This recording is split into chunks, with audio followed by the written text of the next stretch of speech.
Nagulat ang Itamaraty nang gamitan ni Trump ang epektong Maduro laban kay Lula. Ngayon, ang pagkabigla ay hindi na mula sa chismis kundi sa opisyal na dokumentong ipinadala sa Kamara at pinirmahan ng kalihim Mauro Vieira. Pero hindi lang mataas na taripa ang ikinababahala ng gobyerno ng Brazil, di ba, kaibigan ko? Alam din natin na naglabas ng pahayag ang Itamaraty tungkol sa pangamba na baka maituring na teroristang organisasyon ang mga grupong kriminal dito sa Brazil. Ang ganitong pananaw ng mga autoridad sa Amerika, bukod sa malaking taripa, ano pa ang inaasahan o kinatatakutan ng Itamaraty tungkol dito? Natatakot sila sa posibleng aksyon militar ng Estados Unidos sa Brazil. Biya itong impormasyong dala ko sa aking kulum. Ngayon, iniimbitahan ko ang mga tagapakinig, manonood at internet users na bisitahin ang www.jovempan.com.br sa website ng Jovempan. Sino ang kasama natin sa screen? Ipinapakita nating inamin ng Itamaraty ang banta ng aksyong militar ng US sa Brazil dahil sa PCC at Komando Vermelyo. Ang opisyal na dokumentong ito ay pinadala sa Kamara ng mga kinatawan ng Kagawaran ng Ugnayang Panlabas, Itamaraty. Kinikilala ang pangamba ng pagturi ng Estados Unidos sa Primero Komando da Capital at Komando Vermelyo bilang mga teroristang organisasyon ay maaaring magbukas ng daan sa mga extraterritorial na aksyon ng Amerika kasama ang mga aksyon militar sa Brazil. Kinilala ng Kagawaran ng Ugnayang Panlabas ng pagturi ng Estados Unidos sa Primero Komando da Capital at Komando Vermelyo bilang mga teroristang organisasyon ay maaaring magbukas ng pagkakataon para sa mga extraterritorial na aksyon laban sa mga institusyon, kumpanya at mamamayang Brazilian, kabilang na ang panganib ng paggamit ng puwersang militar laban sa pambansang teritoryo. Ang bigat ng usaping politikal ay nasa katotohanang inamin mismo ng gobyerno ni Lula sa pamamagitan ng sulat na ang organisadong krimen sa Brazil ay naging internasyonal na problema. Nagreklamo ang gobyerno sa soberanya tuwing pinaigting ng Washington ang presyon pero iniiwasan nitong harapin ang pagkawala nito. Kapag mga grupo ang namumuno sa barangay, nagpapalayas ng pamilya, nagkakalat ng takot at kumukontrol sa teritoryong iniwan ng Estado, gaya ng inamin ng Itamaraty. Ikwento ko lahat ng yan sa'yo. Kung gusto mo ng ganitong klaseng diretsyong nilalaman na walang paligoy-ligoy, mag-subscribe ka na dahil dito may ganitong video araw-araw. Ang sagot na ipinadala sa Kamara ng mga kinatawan ay tugon sa kahilingan ng impormasyon ni Congressman Ever Vieira de Melo ng Republikanos ng Espiritu Santo. Dumating ang dokumento sa lehislatura na may pirma ni Mauro Vieira at diretsang tinalakay ang posisyon ng pamahalaan ng Brazil kaugnay ng desisyon ng Amerika na ituring ang mga grupong kriminal sa Brazil bilang mga teroristang organisasyon. Ayon sa Itamaraty, wala silang natanggap na formal na abiso mula sa Estados Unidos tungkol sa planong isama ang Primeiro Komando da Capital at Komando Vermelyo sa kategorya na iyon. Aminado ang ministeryo na tutol sila sa hakbang na ito at naniniwalang maari makaapekto ito sa ekonomiya at soberanya ng Brazil.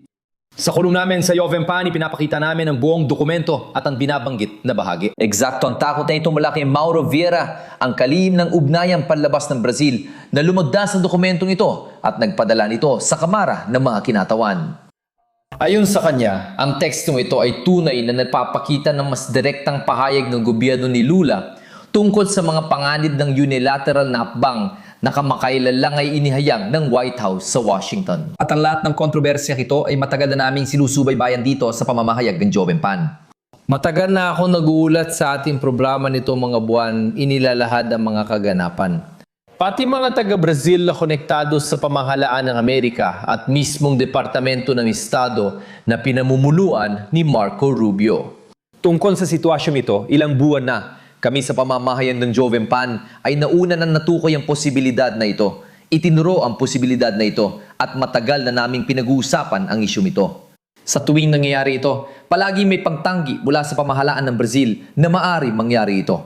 At na yon, ang dokumentong ito may petsang Hulyo 1 pero ngayon lang lumabas sa sistema ng kapuluman ng mga kinatawan ay nagpapakita ng kinatatakutan. Official ito mula sa pamahalaan ng Brazil at pamahalaan ni Lula. Binanggit sa dokumento ang posibilidad ng aksyong militar mula sa mga kinatawan ng Estados Unidos. Diyan sa Brazil, dahil sa pagtukoy sa PCC at Komando Vermelyo bilang mga kriminal na organisasyon tungo sa pagiging mga teroristang organisasyon. Malinaw ang pagkabahala. Mula nang ituring ng Washington na terorista ang mga grupong ito, nagkakaroon ng pamahalang Amerikano ng mas mabibigat na kasangkapan na kumilos sa labas ng kanilang teritoryo. Ayon kay Mauro Vieira, pwedeng gawing batayan ang klasipikasyong ito para sa extraterritorial na aksyon laban sa mga institusyon ng Brazil, lalo na sa pananalapi, migrasyon at penal. Sumunod ang pinakamabigat na bahagi ng aminin ng dokumento ang panganib ng paggamit ng militar ng Estados Unidos laban sa pambansang teritoryo. Nailagay ng puntong ito ang Brasilia sa estado ng alerto dahil hindi nakadepende sa pahintulot ng Brazil ang klasifikasyon. Para sa pamahalang Amerikano, unilateral ang desisyon. Maring tumutol, magreklamo, makipagnegosasyon at palakasing ng Brazil ang diplomasya. Pero hindi nito kayang mag-isa kontrolin ang epekto sa batas at politika ng desisyong ginawa sa Washington. Diyan pumapasok ang epektong Maduro pagkatapos ng operasyong Amerikano na humuli kay Nicolas Maduro sa Venezuela noong ika-3 ng Enero 2026. Napansin ng gobyerno ni Lula na ginagamit ni Trump ang ganitong pag-uri hindi lang bilang retorika, hindi rin basta nangyari ang kilos na ito. Sinabi ni Senador Flavio Bolsonaro na hiniling niya kay Donald Trump na kilalanin ang Primeiro Comando da Capital at Comando Vermelho bilang teroristang organisasyon. Si Lula, sa kabilang banda, ay nagdala ng mga argumento laban sa hakbang na ito sa Estados Unidos. Naging lantad ang pagkakaiba ng dalawang panig. Ako ang unang magsasalita sa pambubikong pagdinig at ilalahad ko ang technical at political na argumento. Ipinapakita na ang posibleng taripa ay masama hindi lang sa Brazil, kundi pati sa Estados Unidos. Ipagtatanggol ko ang PIX na nilikas sa ilalim ni Pangulong Bolsonaro at nagdala ng milyon-milyong taga-Brazil sa pagbabangko. Ang problema kay Lula, hindi natatabunan ng salitang soberanya ang totoong kontrol ng organisadong krimen sa ilang bahagi ng Brazil. Nababahala ngayon ang Itamaraty sa posibleng kilos ng mga dayuhan. Matagal nang namumuhay ang karaniwang Brazilian sa ilalim ng araw-araw na kilos ng mga grupong tila may sariling kapangyarihan. Ayon sa sagot ng gobyerno, ang mga ahensya ng pampublikong seguridad, intelihensya at hustisya ay lumahok sa internal na pagsusuri at napagpasyahan na ang pagturing sa mga grupong ito bilang terorista ay hindi magdadala ng konkretong benepisyo sa internasyonal na kooperasyon. Sapat na raw ituring silang transnasyonal na kriminal na organisasyon para payagan ang palitan ng impormasyon, pagsamsam ng ari-arian, pagbabalik ng mga ari-arian at paglaban sa money laundering. Ipinapakita ng reaksyon ng Washington na ibang pananaw ng Estados Unidos. Hindi lang ito simpleng trafficking, kundi isang malawak, marahas at internasyonal na banta. May alalahanin dahil kasama sa pag-apruba ng Itamaraty ang pananalapi. Ang pantatalaga kaugnay ng terorismo ay pwedeng mag-freeze ng asset, higpitan ng transaksyon at obligay ng mga kumpanyang sakop ng Amerika na putulin ng ugnayan sa mga tao o entidad na konektado sa mga grupo. Ang babala ay tumatama sa mga taong iniimbestigahan at anumang estruktura na maaaring makita bilang tulay kahit hindi direkta sa pera ng grupo.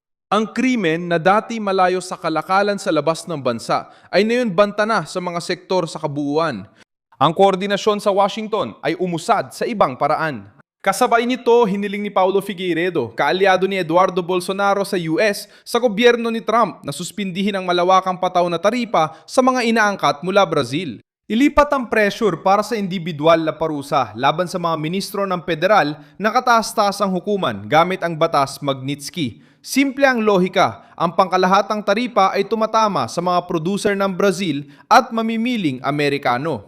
Ang individual na parusa ay para sa mga autoridad na inakusahan ng pang-aabuso sa hudikatura. Ano ang mungkahi ni Paulo Figueiredo? Sabi niya, tingnan mo. Palitan natin, iminumungkahi niya sa pamahalaan ng Amerika na palitan ang pagpataw ng 25% na taripa sa mga produktong galing sa Brazil. Sa mga parusa laban sa mga opisyal, sa mga ministro ng Korte Suprema. At bakit niya ito sinasabi? Kaya, palitan natin ang 25% na taripa na makakasama sa mga inosente at ilagay natin ang Magnitsky at ang pagkansela ng mga visa ng mga pamilya ng mga ministro ng Korte Suprema. At sinu-sinong mga ministro? Ngayon, mas nalampasan pa niya ang mga dating nangyari. Iminumungkahi niya ang pagpapatupad ng Magnitsky kay Ministro Alexandre de Moraes, sa asawa niyang si Vivian Barsi, isang abogada, at pati na rin sa mga ministro ng unang lupon ng kataas-taasang hukuman. Pinag-uusapan natin sina Ministra Carmen Lucia, Cristiano Zanin, Alexandre de Moraes at Flavio Dino. At idinagdag pa niya si Ministro Gilmar Mendez. Isa itong mabigat na kasangkapan dahil ginagawa nitong pagkakahiwalay sa sistemang pinansyal ang isang parusang pampulitika. Alam ng diplomasya ng Brazil na sa ilalim ni Trump, posibleng maganap ang ilang klasifikasyon at magdulot ng tunay na epekto. Ang mapiling pananahimik ng gobyerno ni Lula ay lalong nagpapataas ng tensyong pampulitika. Kapag galing sa labas ang presyon, tinutukoy ito ng planalto bilang isyu ng soberanya. Pero kapag mula sa mga paksyon ang kontrol, sa loob ng mga komunidad, kadalasan ay mabagal, burokratiko at hindi sapat ang tugon. Si Ministro Gilmar Mendez sa ibang usapin naman tungkol sa issue ng Lava Jato dahil sa pagtatanggol at paglahok niya sa pagpapawalang bisa ng usapin ng Lava Jato. Ipinapaliwanag nila ito sa dokumento dahil si Gilmar Mendez ang ministro nagbibigay ng suportang pampulitika kay Alexandre de Moraes. Si Gilmar Mendez ang pinakamatagal ng miyembro ng kataas-taasang hukuman. Hindi lang siya ang pinakamatagal ng miyembro, siya rin ang ministro na madalas magbigay ng panayam, may madalas na ugnayan sa mundong pampulitika at sumusuporta kay Alexandre de Moraes. Siya rin ang kumikilos para protektahan siya at pangalagaan ang kataas-taasang hukuman laban sa opensiba ng mga kalabang politikal. Ang dokumentong nilagdaan ni Mauro Vieira ay nagbunyag na higit pa sa nais aminin ng diplomasya.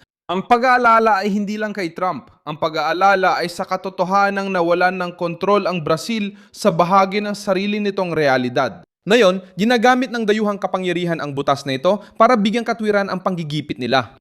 Ang susunod na dagok para sa palasyo ng Planalto ay hindi lang galing sa oposisyon sa Kongreso, kundi pati sa tanong na itinampok ng dokumento sa debate. Bakit labis ang takot ng pamahalaang Brazilian sa posibleng reaksyon ng Amerika laban sa mga paksyong naghahasik ng takot sa mga Brazilian araw-araw? Nagsisimula ang tunay na soberanya kapag malaya ang mamamayan nang hindi kailangang humingi ng pahintulot sa mga kriminal. Salamat sa panonood hanggang dulo. Suportahan ang aming proyekto at mag-ambag sa pananalapi sa pamamagitan ng Pixkey na makikita sa inyong screen.